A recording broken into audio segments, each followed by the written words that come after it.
Okay, so I'm back working on the 680 case again. We have a bunch of parts on the table. These are all parts that came out of the tractor. But I spent the last couple days in my spare time cleaning everything up in the parts washer, trying to get it, somewhat a little bit more tidy and clean than it was. I just cannot stand working with dirty stuff. Taking something apart's one thing, but putting something back together with grime and dirt getting in everything, it's just not my cup of tea. This isn't the most precision machine, but you're getting stuff in here where there's spacers that are certain thousandths of an inch and everything's machined and nice, and throw some dirt in it and then all it's going to do is grind it up and loosen everything and just overall destroy stuff that more than likely that you can't get no more. In the case of this thing, like this carrier, I found was, some of the bolt holes are a little hogged out. I would love to get a new carrier, but, good luck finding it. 57 or 54-year-old machine, so it is what it is. But today, what I'm going to try to work on here, get this out of the way. I got my ring gear, and put this, set you up here, so you can kind of see what I'm doing. Hopefully I get this in frame. Alright, my ring gear, as you can see, I got some broke off bolts. Most of the time, I usually weld a nut to these and just spin them out backwards, which I may still do. The ring gear is in overall nice shape, except for these holes that are full of broken bolts. Some of the holes got a little chipped up on the edges from the bolt being beat that way when the ring gear was sort of, the bolts were coming in contact with the bowl gears. But the threads in all the holes that don't have broken bolts in them look like they're intact and decent. So I'm going to run a tap through them when I'm done on all the holes, and hopefully it should be good to go and strong enough to survive. And then I did another video on safety wire bolts, which I made by drawing some bolt holes through these to put safety wire in so this doesn't happen again. From what I've come to know, this seems to be a fairly common problem in these old case backhoes, so I don't want to have to ever do this again. So we're going to try and make it so it doesn't happen. Even with Loctite on these, they seem to back out. Yeah, we're going to get started here, see what I can do. I'm going to try to tap some of these out with a punch. If that doesn't work, I'll break the welder out. The welder will work because even if I happen to miss a little bit and weld onto the ring gear, this ring gear should be cast iron, and being cast iron, the weld should not really stick to this too well. So if I did happen to get a little bit on there, there's one that I got out. If I get a little bit of weld on the ring gear, it should be able just to snap it clean off and keep it moving. And I'm hoping just to be able to do what I'm doing here now and drive these guys out with a punch and some handiwork with my finger.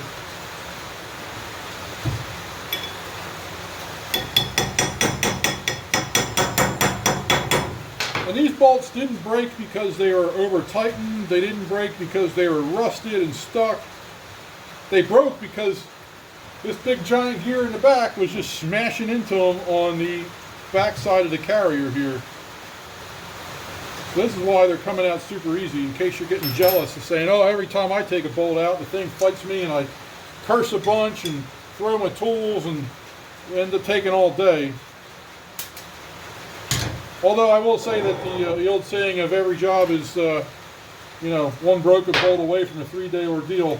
Well, I'm probably going to be 3 weeks into this one by the time I'm done, maybe even almost a month. It's been such a problem.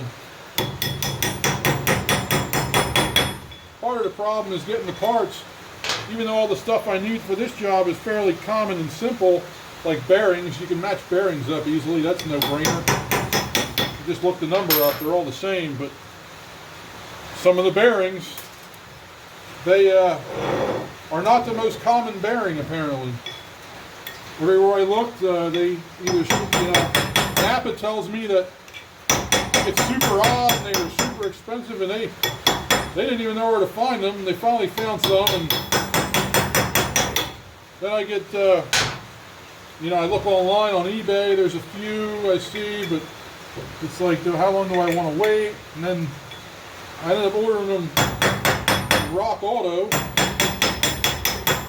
and Rock Auto even has delay getting them from the manufacturer. Apparently they were trying to order them in from Timken and National, and I guess they're just not stocked anywhere in a warehouse because they're probably kind of odd. And the bearings, if I was didn't care, and it was maybe on the cheap end of things, I might have just said screw it and reuse some of the bearings, but even so, the bearings I could have reused were easy to find. It was the ones that were not easy to find was the ones I had to replace because, well, they're the ones that were on the axle shaft, which I could not get off the axle shaft. I ended up having to cut off the one because I couldn't get it to move enough to, get the number off of it. And the way the axle's designed, there just was no room for a puller.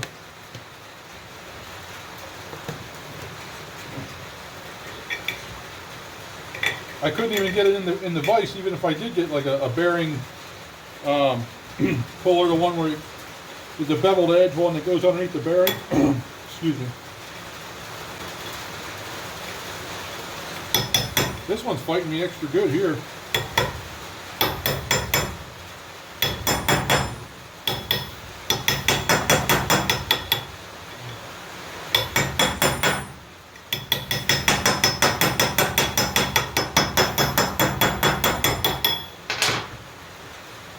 There we go. As I mentioned, I could just use the welder and weld a nut, put it over top and weld inside, and back them out that way. But one of the things I was hesitant about doing with the welder was having to figure out a way to connect the ground. I thought about using the ground with a new bolt in one of the holes here, get it tight, and then clamp it to that. The table's steel, but I didn't want to do that because it's going to arc. This is not, it's a little loose in the table. It isn't part of the table. So if you tried to clamp it to the table and then let it just arc through, it's going to make little imperfections where the electric was trying to flow on the front of this wheel. I should say ring gear. And ring gear is kind of a precision thing. Some folks would probably even be having a heart attack seeing me have this upside down, unprotected, beating on it with a hammer, but it's not going to really do any damage what I'm doing right now. But if you go and get a bunch of little arc marks in the front of it, you're going to have to clean it up, and it's one more step to do. I apologize for the noise here in the background. I'm in the shipping container workshop and it's raining like crazy outside, so we're going to have a little bit of noise. But all the bolts are now free and clear of the ring gear. So the next step I'm going to do is get my tap out and set up, and then we'll chase these holes out, and then I'll bring you right back to see what we got going on there. Okay, so we're going to start our tapping process here to clean out the threads. I shouldn't even really call it tapping. I should call it more of a thread chasing operation. Just this will get all the crud out of there. If anything's in there, it'll sharpen up the threads that were beat up by the bolts getting smacked by the gear, and just make it overall nice and get the best possible contact and connection for that bolt to be torqued down to where it should be. So I have the ring gear has 7/16 20 holes inside of it, and I got a little tap set here that I picked up from McMaster Car, and I'm glad I bought this tap holder to go with a ratchet. or any kind of ratchet wrench, if you will. I'm glad I did, because I don't have a tap holder here that is the same size as the tap's head on this set of 3.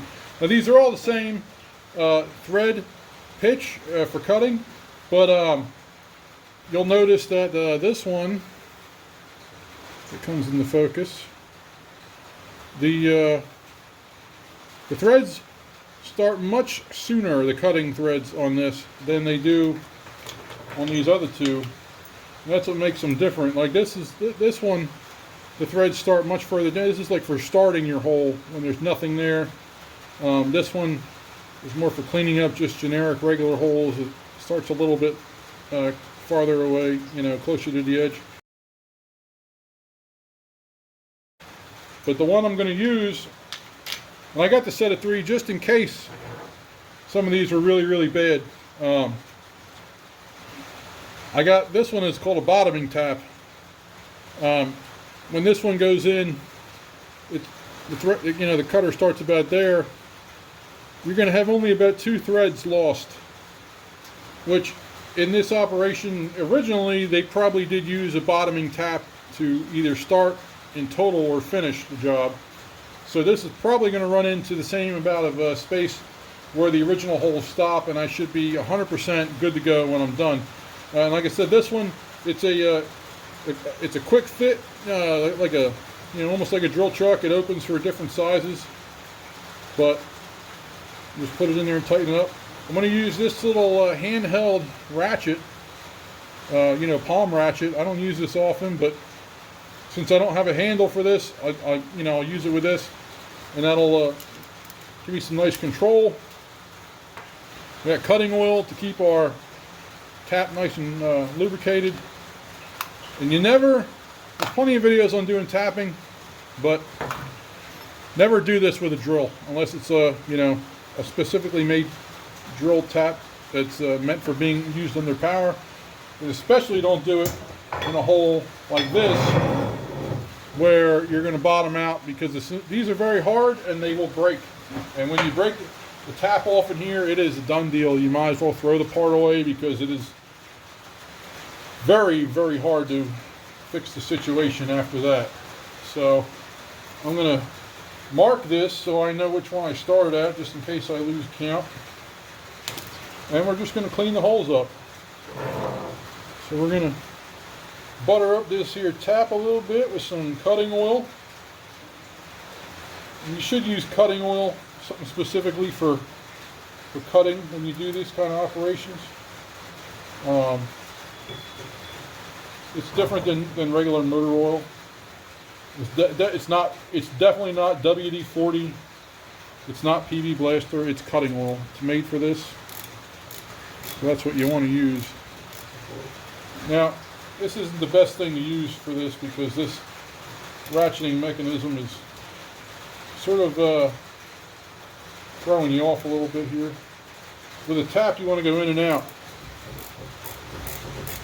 And I don't know if I bottomed out on that last one, but usually the in and out is more so for when you're actually cutting. But anytime the tap starts to get sort of tight, you want to go in and out with it.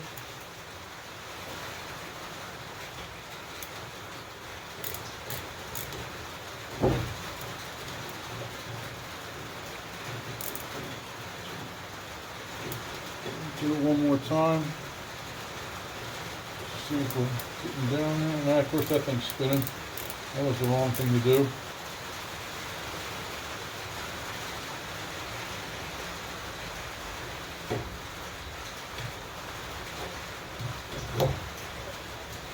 If I can get this thing tight again, I'll be all right.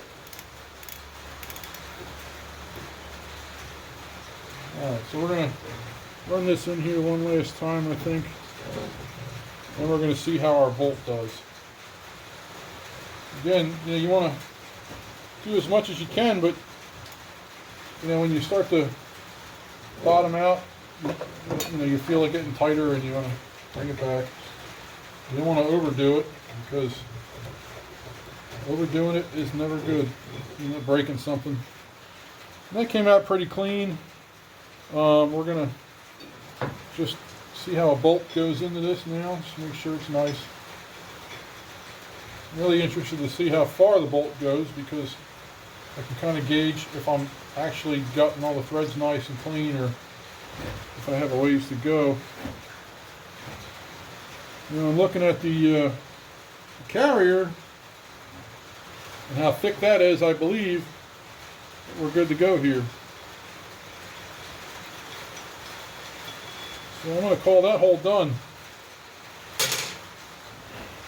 And when I'm done this, I'll blow all these out, clean them with brake clean, get all the grease and oil out of it, because I am going to Loctite these on top of using the safety wire.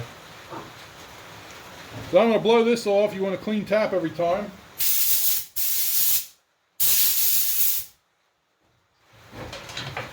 You know, these are making very small, fine chips. Even though it might not look like it's doing much, it is still cutting.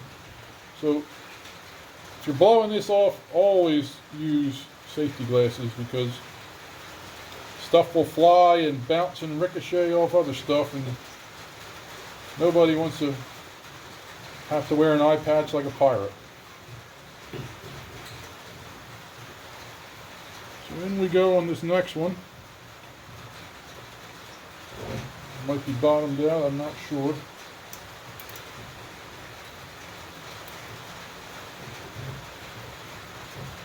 I'm really not liking using this ratcheting mechanism to do this job. It's kind of making it a little bit more cumbersome than it should be.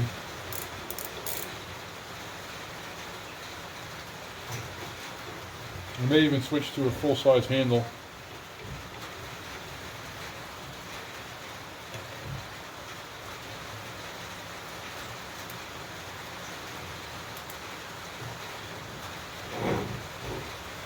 I don't want to use a breaker bar, because then I'll be all the way out here or out here, and side to side may snap your tap off.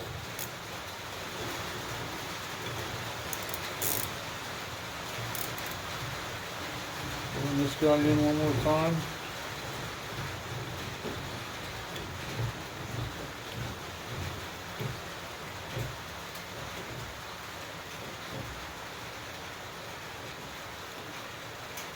These holes are very shallow. There's not much to them, which is definitely the reason why I chose to go with the bottoming tap. Because, you know, the starting tap, if you went with that, I might only be cleaning 2 or 3 threads in this hole.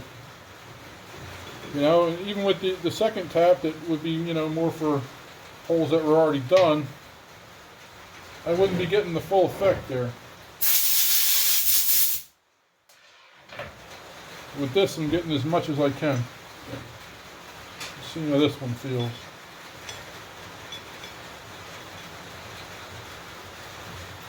Yeah, that's pretty nice.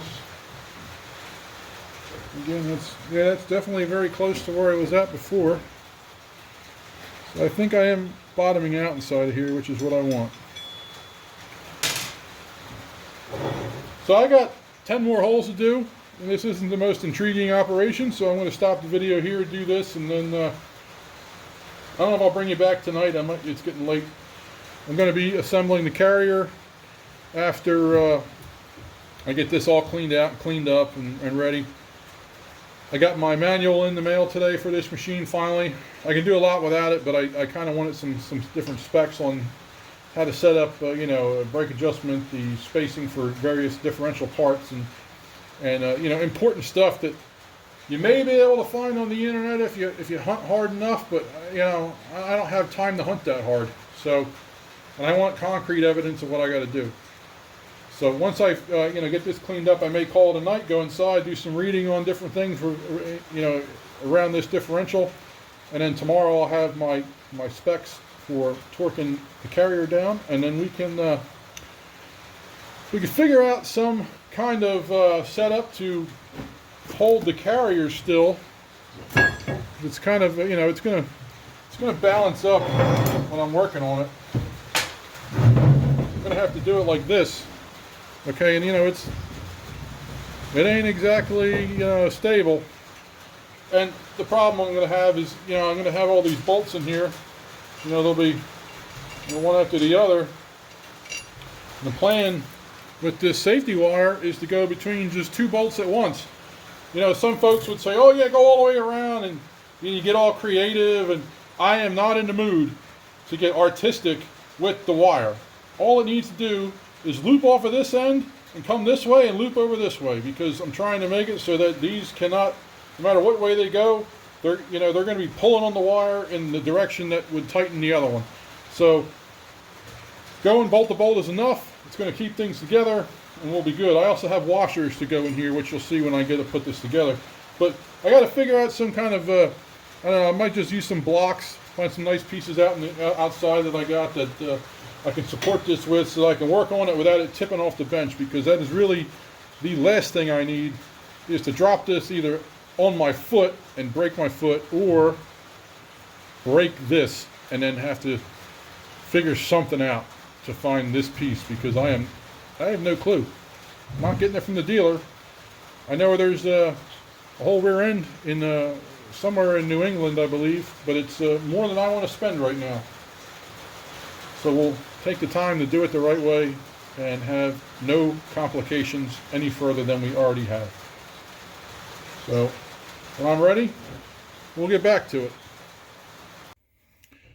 Getting ready to assemble the differential carrier and the ring gear together.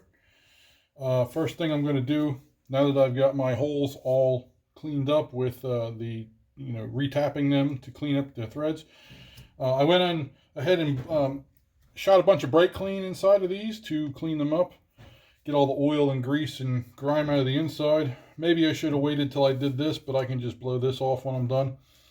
Because these were beat up, I'm going to just run a file over top of this thing on each of the holes. You should do this with a new one as well, the whole surface, just make sure it's clean and free of burrs, just in case there's something from the factory. But we're going to do it here because of stuff like that, and anything else that's not exactly perfect.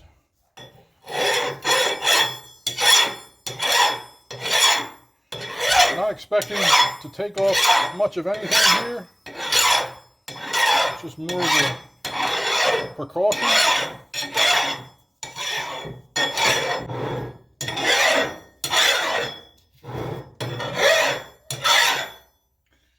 Now I'm going to look for spots that may still be there.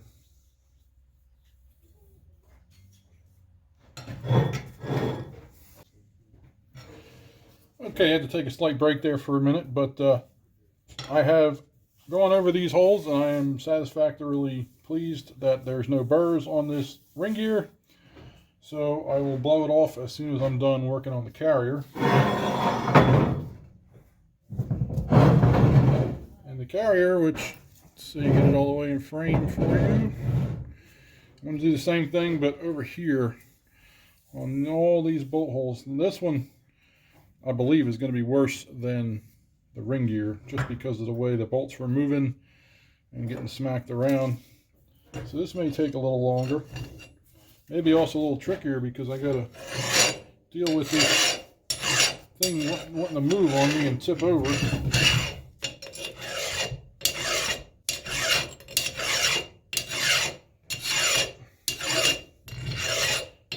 I don't know if you can see it, but there's definitely with some raised edges there. It's nice and shiny where I was just running this over, where the other metal has not been touched. This one's a little rough, so I might go over this with a stone as well. I probably shouldn't because of the grit and particles, but this is already broken in, and I don't think it's going to be too much of a problem, even if there was something in there. This might be a little faster.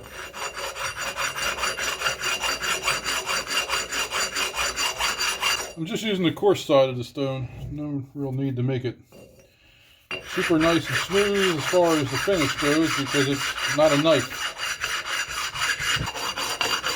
Can't remember where I started, but I'm pretty sure I'm close to the end.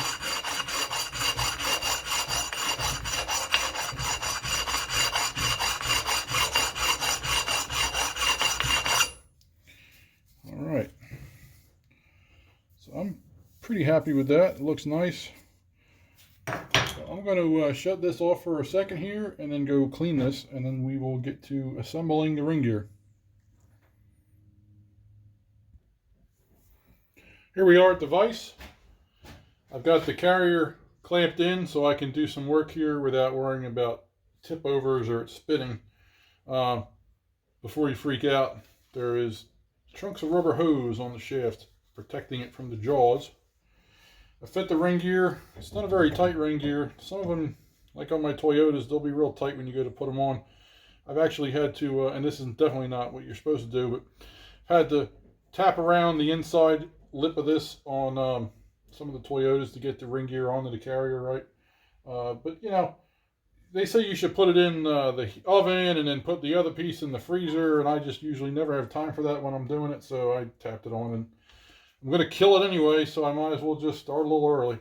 But this is something different. We got it on there. I got 2 bolts in it, just hand tight, so I can flip this over and get it back in the vise. So we're going to do that now.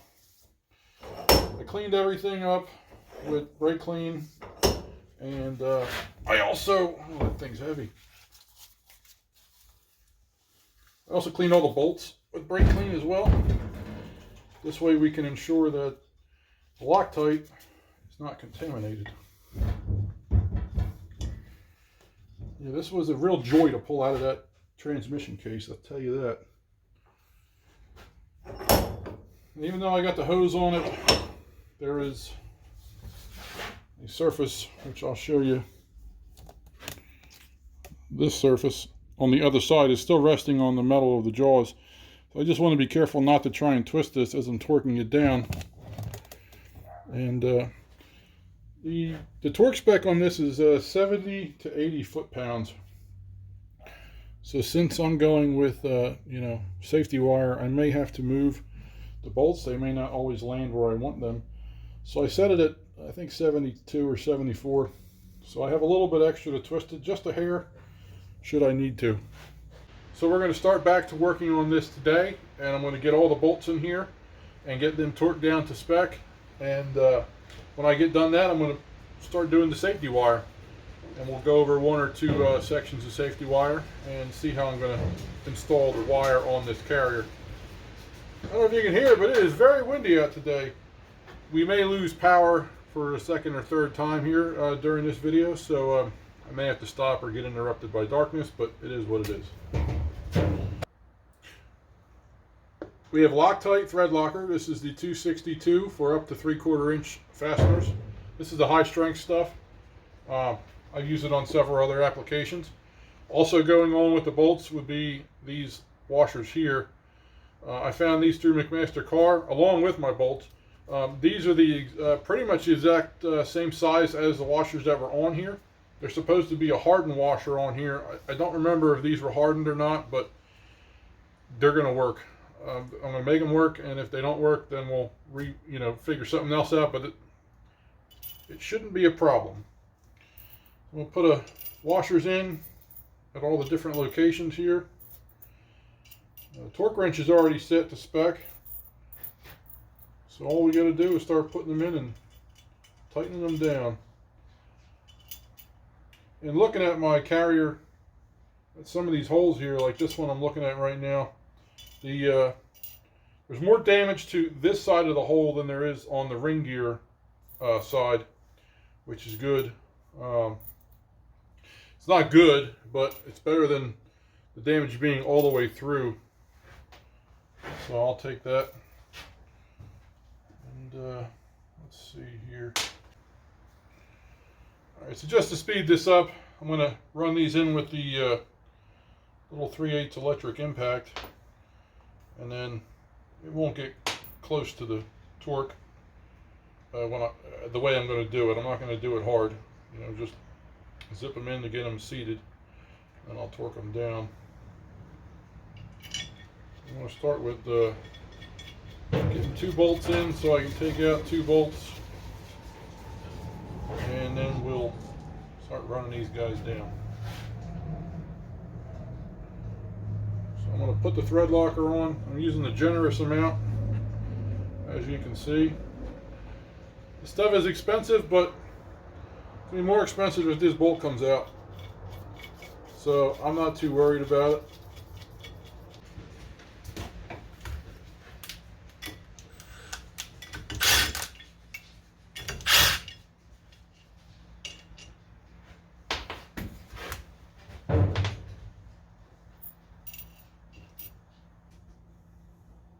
Alright, so I skipped through letting you guys watch me put all these in, kind of boring. Now I'm going to set them all down with the impact, and I'm going to do them in a crisscross motion. Not necessarily the same one as what the document says for running the torque in, but I want to draw this thing up evenly. I don't want it to go crooked and bind and cause any kind of issues there. So we'll just do, you know, little by little here. This is all we're doing, just enough to get it touch the face. We're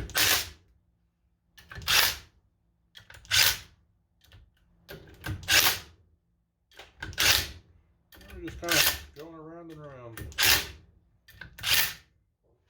Alright, so now those are all down, and I don't know how this is going to work out with the torque wrench.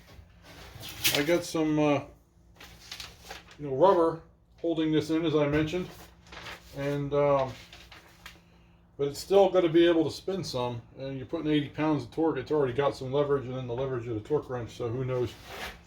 But try to bring this in. There is the little crisscross diagram that is in the manual from Case. So we're going to follow this and torque these guys down.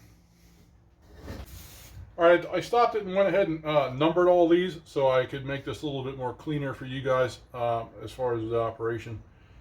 I may not even show you me doing all of them, but anyway. This way I don't got to keep looking at the diagram on there.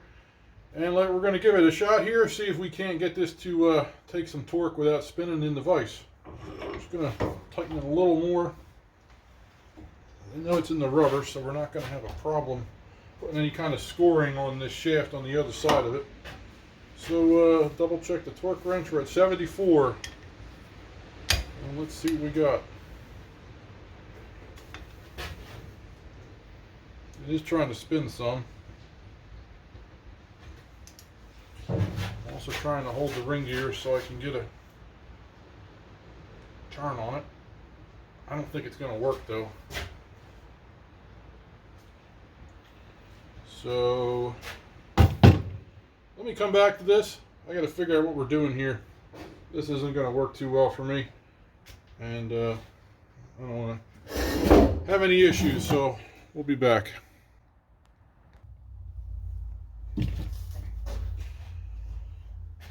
Well, here's what I come up with, this vice grip on the rubber. Let's try this again, see if this works. I'm hoping it does.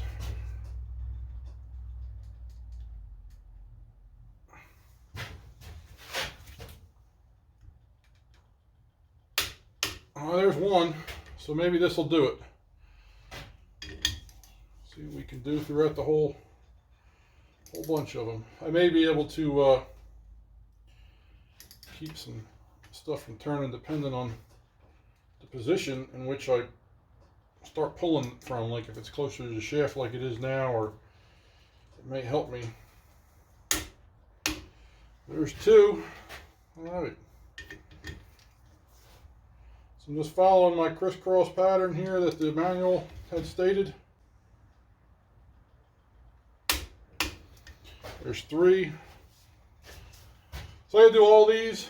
I'm gonna have to readjust this. I won't make you watch all that because it's just bouncing from number to number. So we'll be right back.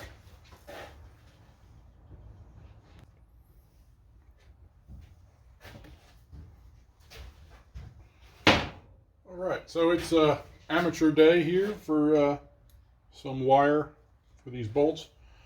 I am very, very inexperienced at this, but I'll give you the rundown. And my work may not be the best here, but it's going to be perfect for what's going to be going on with this. So we're going to pull some wire out. You want to pull some extra. It's got to go past the bolts. You need a little bit to make a tail, a little bit to take up while it's being twisted. And we cut that off of there. Now I mentioned earlier in one of the videos I'm going with Maybe I did. I mentioned I'm going with 045 wire instead of the common 032 that would usually be for this size hole. It's going to be a little bit more tricky to work with, but it's going to be a little stronger. Now with these, with the wire, you want to set it up so that whichever way it gets pulled, it's tightening the opposite bolt. So for instance, this one, the hole's here and here. I'll loop the wire through the hole. Around this hole, it's going to come around the top and then join back over to where it goes onto this side of this bolt. There's a hole here, and it'll come around the back side to meet it, and we'll tie it up and then loop it under, probably somewhere in this direction over here. And what that'll do is if this one starts to loosen, it's going to pull this one tighter and vice versa. So that'll be, you know, it's a nice option to have. These things should never come apart again unless the wires get broken, which is a very good possibility if things don't line up as they should. I won't know until I put this all back in the tractor and get the gears back on the axles, but I was hoping to get this wire even and flush with the top of the two bolts. So it's got to fit under here when it's twisted. I did one out back here for a test, and after taking a small hammer and just tap, tap, tap, you know, a few times on the wire, I got it to squish down to where it's pretty tight. I think we're going to be good. But if it doesn't work, I'm going to have to take this off. And then, I don't know if this is the right thing to do or not, but I'm going to cut reliefs in here somehow. But we'll cross that bridge when we get to it. So I'm going to work on, I believe we'll go with these two here. Make it a little bit easier for me to work and maybe for you to see, so I'm not just sticking my hands in front of the camera the whole time. So we're going to thread the wire through, and we're going to have to go through from this direction. And again, with this wire being a little bit bigger than it's supposed to be, it's going to make it a little more challenging to get through.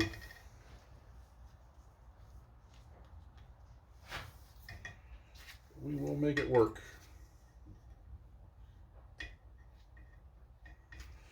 Okay, one side through. I think I'll grab these with the vice grips.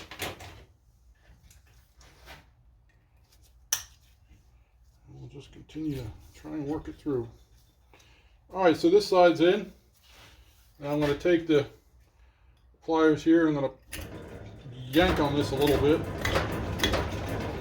It's going to get a real tight bend there and help to start, you know, this unit. I'll pull it off to this side. What we're going to try and do is do the same thing with this top one. We'll grab it and yank it,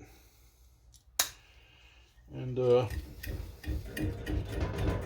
try to form it to the head of the bolt. This way there's not much slack left over. I don't have the fancy pliers they use for this, so I'm going with a bunch of different tools.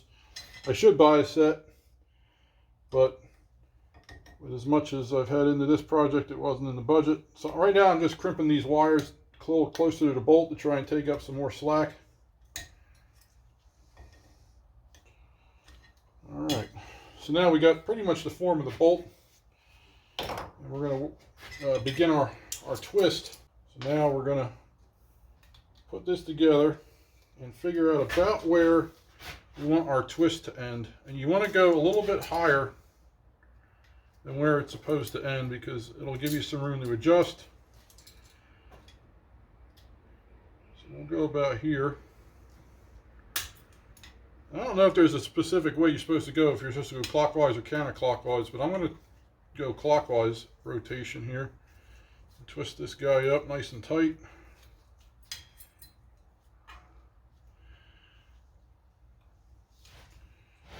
Alright, we're going to finagle this one a little bit just to get it back where it's supposed to be. I also have a punch here to help me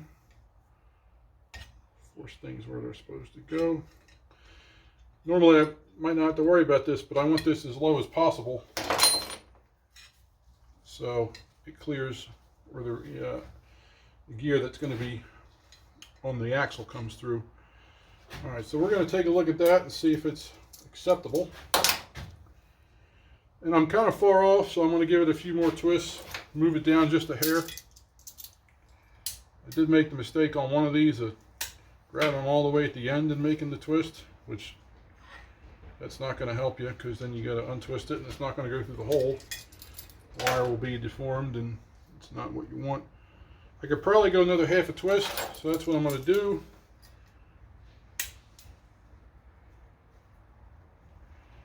Try that. And of course, now I can't remember which one went in, is supposed to go in the hole, but it doesn't really matter because they're all twisted together, but I am lined up directly on top of that. And maybe it does matter, I don't know, I'm an amateur, so don't blame me. If you really want to know how to do some nice safety wire work, there's plenty of videos from people that actually know what they're doing. But this is the Big Mike's Motor Pool way of doing it, so at least we're having some fun.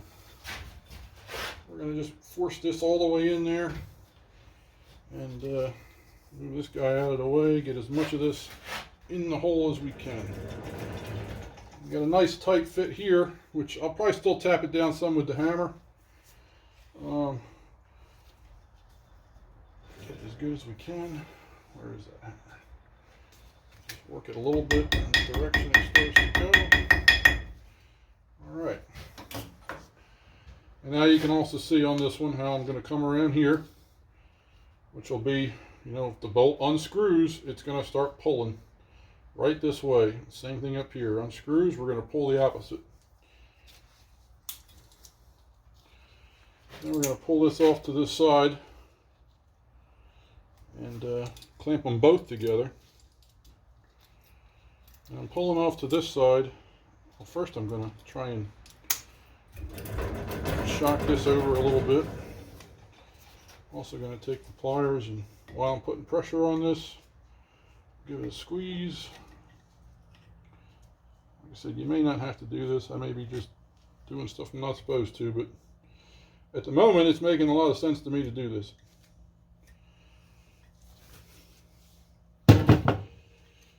Alright, now I'll take the other one. Same thing, we'll try to force it over, get it nice and tight, and we'll join them together with the vice grips here. And here we go, we'll twist them up. And I'm going to go the other way.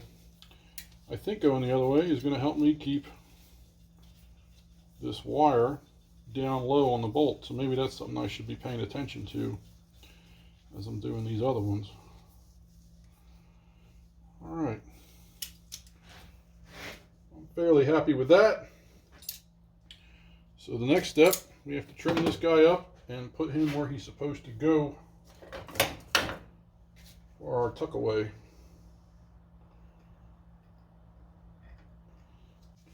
Let's try with sharper pliers, maybe that's the problem. There we go, look at that, just like butter. Alright, so yeah, I'm going to bend this under, and I might use the punch and the hammer to help me with this, more than likely.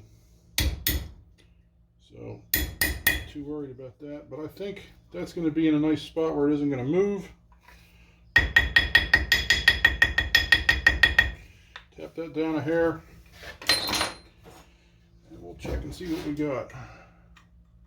Yeah, it looks like we're pretty good. I moved this over top and it's not sticking above it, so that's what I really wanted. So there's one, and since this is going to be a a little bit of a lengthy process, I won't make you watch all of it. There's that one. Again, my craftsmanship on this may need some fine tuning, but haven't really done too much of this. Here's one I did earlier. This one came out pretty nice. But that's it for this one. And here is the finished product. May not be the best, but it'll get the job done. I'd say on a scale of 1 to 10, I'd give this job probably a maybe a 5 in the terms of enjoyment. This is not my favorite stuff to do, but it works. I don't think these are going to go anywhere. So now we got to, I thought we were going to be done here, but there is one other thing to do, and I'll show you what I have to do next here, and that'll be the end of my preparations for install. When I took this apart, on each side of the carrier, there is a spacer like this. At first thought, you know, it's a metal spacer, but it's not. From what I gather, the original design was a sintered iron thrust washer is what it was supposed to be. I believe someone's been in here and changed it. At some time, Case later superseded the number. I believe when they did that, it was because the washer is no longer sintered iron. It is now a phenolic type washer. And you can see here, if it'll focus, where it's starting to chip away. So that's not good. What even led me to look into any of this was that when I took the carrier out, these would stay in the side gears, these guys, and one side had one, the other side had particles of one. Not even enough to even make a half of this. There was just next to nothing left. There was like an outside ring and maybe a little bit of the inside chunks here and there, but not even anything near that thick as far as the dimension front to back there. But you know, I looked the part up through Case, and like many things with this machine, it's showing either not available or in this case it was limited quantity. And my Case dealer is a little funny. They don't want to ship direct to me if they find a piece somewhere else. They want to have it shipped to them, then they want to ship it to me, or I got to drive over an hour to pick it up. So I looked around and tried to figure out what this thing was, because a lot of this stuff, I mean, there's certain things like this ring gear probably is a specific piece as well as this carrier, but you tried to use many things that were not specific that you could get off the shelf at the time. And I found these are phenolic spacers used in truck differentials, surprisingly. How about that, huh? Differential. The only problem is you can see the center hole is smaller and the outside is actually smaller as well. I really don't want to put this one back in because it's very old, and for fear of it coming apart more than it already has. These measure just about 100 thousandths. These are a hair smaller than 100 thousandths, but they will work. The math shows me that even with this slightly smaller one, it's still within spec of what the original goal was by putting these in. And what that goal was by Case was to have this go on here and go down, and it's kind of dirty for me messing around, so I'm not going to put it all the way on. And once that was on, the side gears go on right down the top. And what the spacer is for is to set backlash between the side gear and the, I call them spider gears, that's what they are in a car. There might be another technical name for these in here. But yeah, that's what it does. It sets the difference in height, which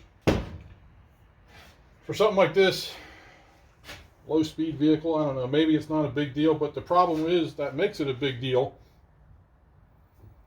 The bearings that go on the brake boxes, they're set to a certain preload with shims on the outside, so it moves the bearing in or out depending on how many shims you put.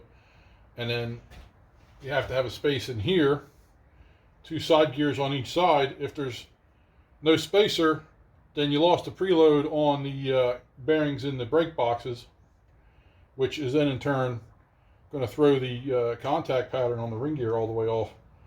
So they're very, very important to have these in here. So I'm going to try my best to modify this. And as you see here, I put this in the lathe, and I was trying to run the lathe, not with a cutter, with this carbide burr. And I was trying to do it so I can get, you know, more of a uniform pattern maybe. In doing it by hand, it wasn't going to be perfect, I knew that, but it didn't work out so well. So I've been just chipping away at it, and the plan is to get it to where it slips over, which I'm almost there.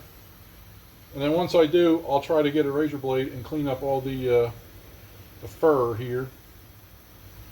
And then hopefully we'll have a nice new set of makes your thrust washers. Now this one, as I mentioned, it is a little smaller. It doesn't fit in here entirely well, you know. The original one does also have some room to move. You know, it's a little bit bigger. But if I get it sort of tight around the center shaft, there may be just enough there to keep it alive to where it'll last for me. Like I said, I'm on the fence about putting the old one back in. I don't know. I may do it just because it's closer to the whole outside diameter of the face that it does sit on. But I'm going to see how this looks when I get done with it and then decide if I'm going to do the second one. So I'm just going to finish cutting this up and fitting it, and then I'll bring you back once it's fit, maybe even cleaned up.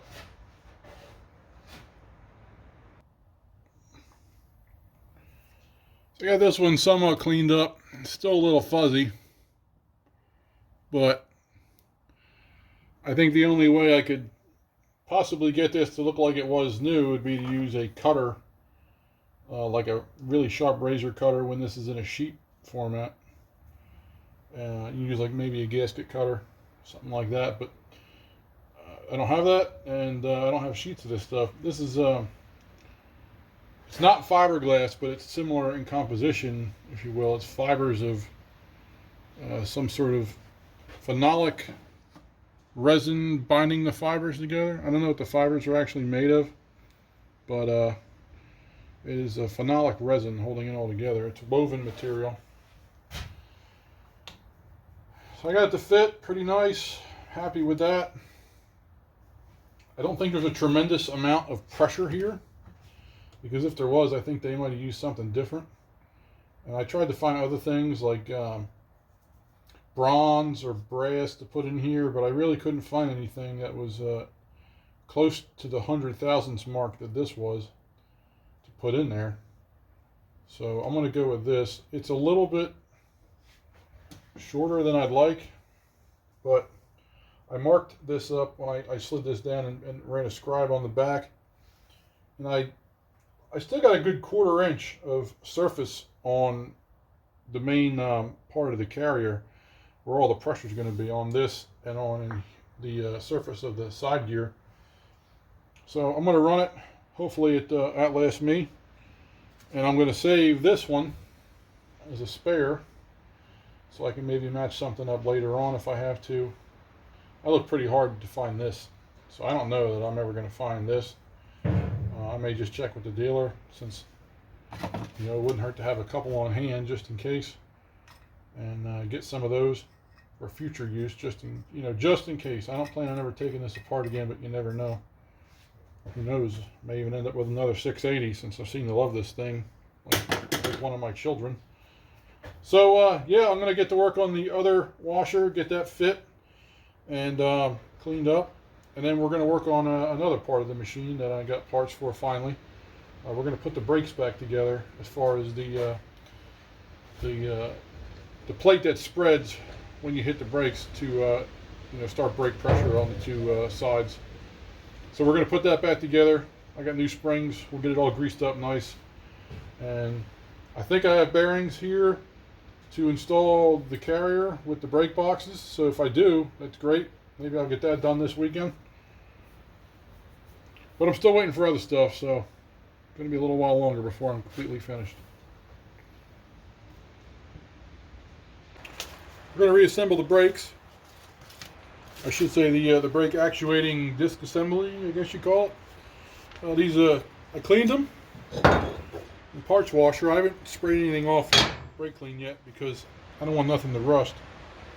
So the thing with these, they can go together different ways, but they're not all correct. None of them are correct, except the only way it's supposed to go together. You could put it together like that, and you might think, oh yeah, I'm good to go. Well, it's not. You should always check this before you put the springs on, because if you try to turn it this way, it won't go. The balls hit the wall, I guess, of the bore. I guess you can call that a bore. It's the same size as these 7/8 balls, only they can roll upwards. We'll do it on this one, maybe you can see it better. The ball goes up, it gets height, and it lifts the disc. So the correct way to do this is to have them facing down. Now I made them facing sideways so that you could see it better on the camera. Normally I would put them like that to me, but basically you're going to flip this over and then line the holes up. And that way it will allow you to pull it inwards. And by pulling inward like that, it's going to force the ball that way, just like it should.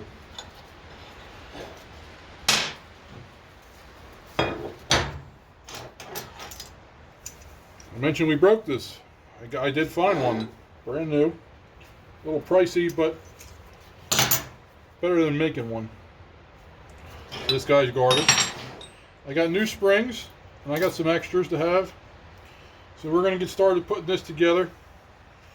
We're going to take and just wipe out these bores real quick. They're clean with the parts washer, but in case anything got in them while I was doing other stuff over the last few days, we'll just make sure there's nothing in there.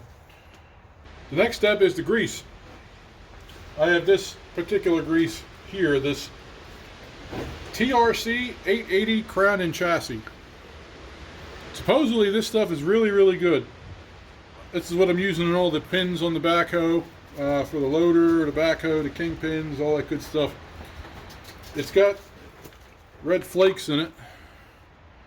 I don't know if you'll be able to see them in the video, but it looks like dust, but it's not. It's some kind of material that helps the bearings, supposedly.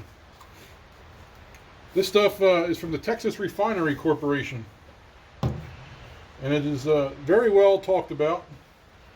And I don't have much experience with it. I've been using it on this machine since I got it, and so far so good. But look into it. You can get it from Lock and Lube. They're one of the main places I found it. So I get it in boxes of 10, I think, or 12, whatever a case is. We'll go through it. But it's not good for everything. Some things like wheel bearings, you may not want to run it in. You can read into it and make your own decision there.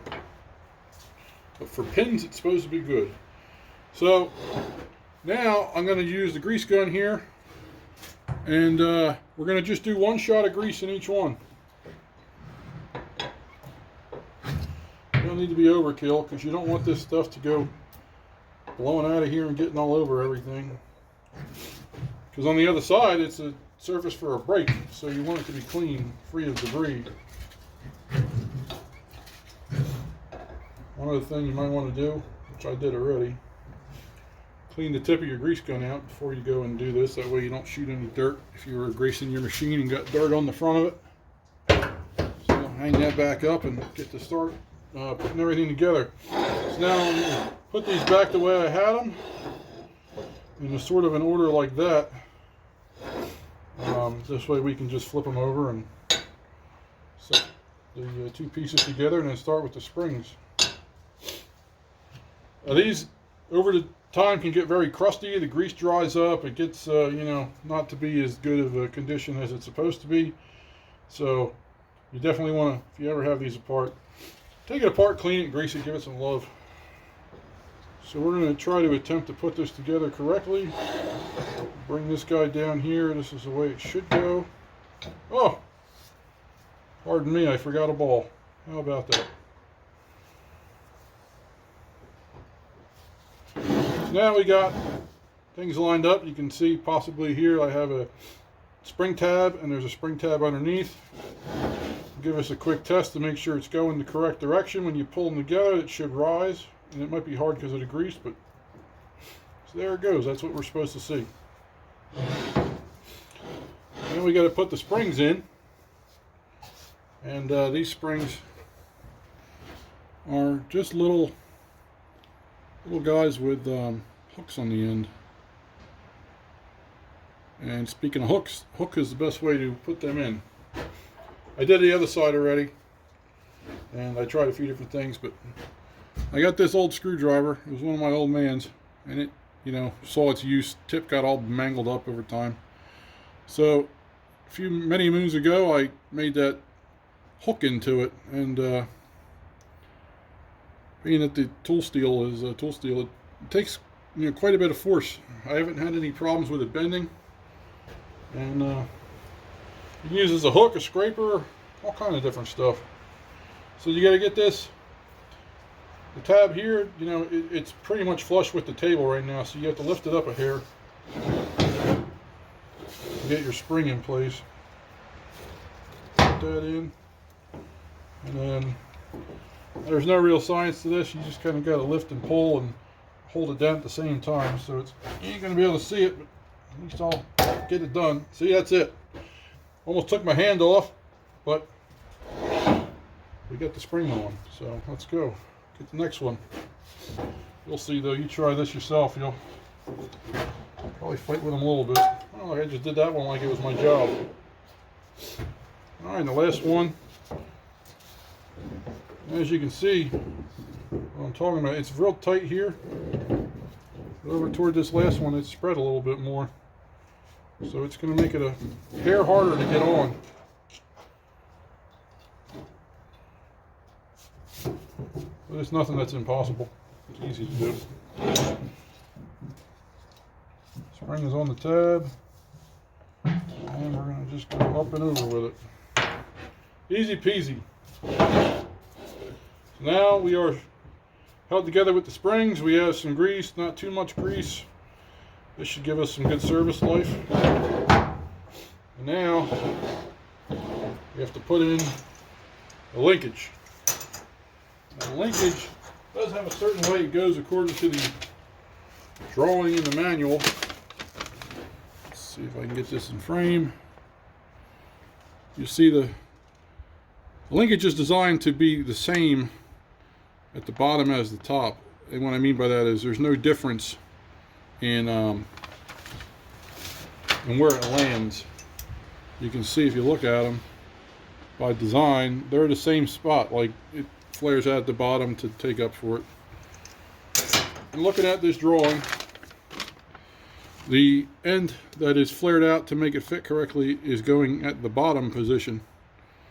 And the bolts here, it doesn't show the top one, but they can only go in one way. So you'll have one going in this way, and one's going to come in from the opposite direction. So we're going to put that on there right now.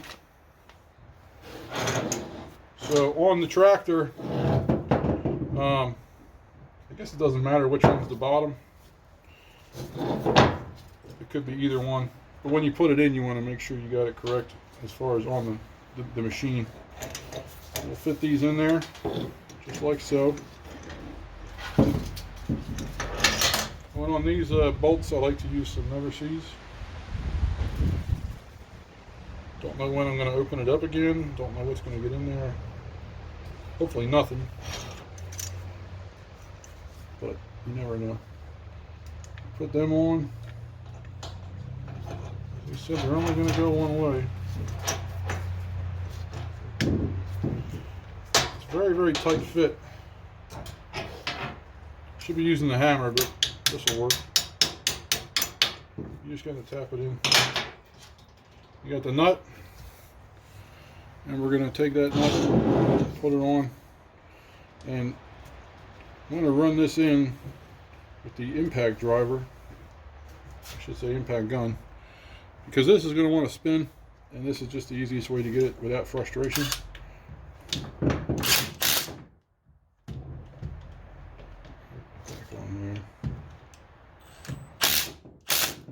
You don't really have to go crazy. It's going to bottom out on the shoulder.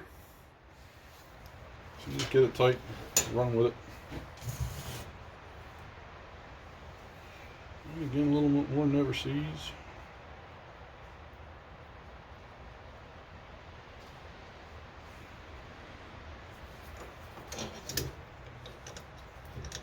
So now we're going to put this one in the top. Again, it's a little on the tight side, so we'll just tap it in. My hammer is 40 foot away, and I don't feel like walking to go get it, so we'll use the ratchet handle like a maniac hammerhead that we are. Put this guy on.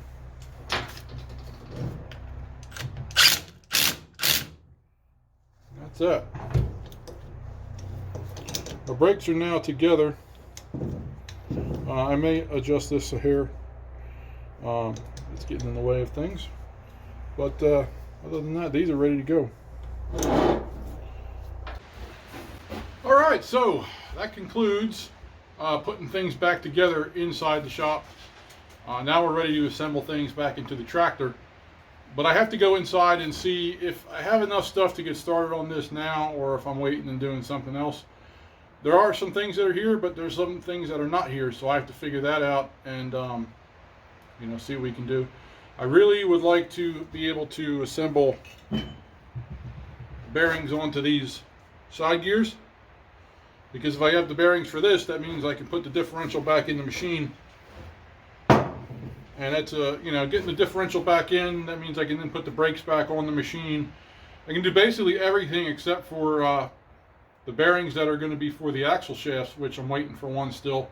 But I do have to make a seal install tool for the axle shafts while we're waiting, so I could work on that next if I don't have enough stuff to do. But I'm going to check on that, and then we will hopefully get started on this installation very soon. Itching to drive this thing again. I got work to do.